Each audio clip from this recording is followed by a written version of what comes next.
Salam salam les gars, un fait très rare qui s'est passé aujourd'hui sur Euro 2024 diggante Danemark ak Slovénie les deux équipes dañoo tolloo lépp mais UEFA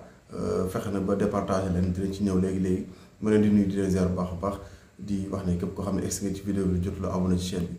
soo mënee abonné jàpp ci bu ko defee aussi nga mën a bës pouce j'aime bi en même temps aussi partager du ko yàq dana dimbali nga xam ne moo di la chaîne YouTube Linguère Actu 221. Donc on en arrive à une situation très rare qui s'est passée aujourd'hui ci li nga xam ne moo di Euro 2024 li xew daal nag moo di diggante Danemark la ak Slovénie les deux équipes dañoo tolloo lu bari ba ci 8 critères yoo xamante ni waroon nañ leen ci mën a départager mais mënuñ leen ci départager parce que lépp dañ ko tolloo moo di diggante li nga xam ne moo di Danemark ak Slovénie. Le Danemark a fini deuxième du groupe C devant la Slovénie. Les deux nations étaient pourtant à égalité sur tous les points dans cette tour. Lépp lañ tolloo. Alors même au classement du fair play même fair play sax ñoo ko tolloo il a fallu donc en arriver au 8e critère, celui du classement général des qualifications que le Danemark domine grâce aux confrontations directes. Donc il a fallu que UEFA génn même Euro bi dem ci li nga xam ne moo di la qualification maanaam laata Euro bi commencé pour mën leen départager. Donc dans les détails li nga xam ne moo di un fait très rare moo xew tey jii ci mardi bi ci li nga xam ne moo di Euro bi UEFA a dû donc pousser jusqu'au 8e critère de classement pour départager le Danemark et la Slovénie pour mën leen tàqale pour mën leen séparer. Après donc les résultats de la 3e journée nul entre Danemark et la Serbie 0-0 Danemark Serbie dañoo match nul 0-0 tey et aussi même score entre Angleterre ak Slovénie 0-0 bi loolu amee nag les deux équipes étaient sur une stricte égalité dans le tournoi dañoo tolloo lépp lañ tolloo même nombre de points ku ne am nga nombre de points bi nga xamante yéen a ko tolloo donc maanaam 3 points. Ensuite dans la confrontation même différence de but dans la confrontation donc du but même différence de but marqué aussi nombre de buts marqués aussi dans la confrontation différence de but aussi de buts marqués au total et enfin de fair play. Donc mu nekk loo xamante ni ñëpp ñoo ko ànd tolloo même nombre de points dans la confrontation directe même différence de but dans la confrontation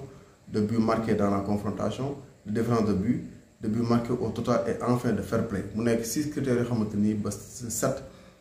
ñun ñëpp dañ ko ànd tolloo bu loolu weesoo aussi avec donc 6 cartons jaunes chacun sur les 3 matchs kenn ku ci ne am 6 cartons jaunes c'est vraiment bizarre. Même avec carton jaune sax ñoo ko tolloo donc les deux équipes cumulées toutes de 6 points dans ce classement ñoom ñëpp ñoo tolloo li ñu am. Il a donc fallu remonter aux qualifications pour l'Euro. Alors donc bi nga xamante ni UEFA dafa dellu ba ci qualification le Danemark avait fini premier de son groupe devant la Slovénie mais les Danois ne doivent leur salut qu'à une victoire sur leur terre le 17 novembre dernier. Donc le 17 novembre ki nga xam ne mooy Danemark moo mujj door Slovénie à domicile. Donc 2-1 ginnaaw bi nga xam ne dañoo nul à l'aller 1 but partout en Slovénie donc Danemark recevoir Slovénie door ko dëkkam 2-1 donc ndam loolu mu amoon moo tax tey jii Danemark ñëw ci kanamu Slovénie dans le classement. Donc ce succès leur permet de remporter les confrontations directes sans quoi ils auraient terminé deuxième du groupe puisqu'ils comptaient autant de points mais une différence de but inférieure à celle des Slovènes. Mais si elle avait été aussi à égalité bu fekkoonte ne dañoo tolloo woon sax ba ci foofu nga xamante ni moo di seen confrontation directe ci qualification Euro bi li doon xew mooy lan mooy l'UEFA aurait départagé les deux équipes en organisant une séance de tir au but le 9e et dernier critère. Donc benn critère moo desoon boo xamante ni bu ñu fa yeggoon mooy ñu dem directement def tir au but pour mën leen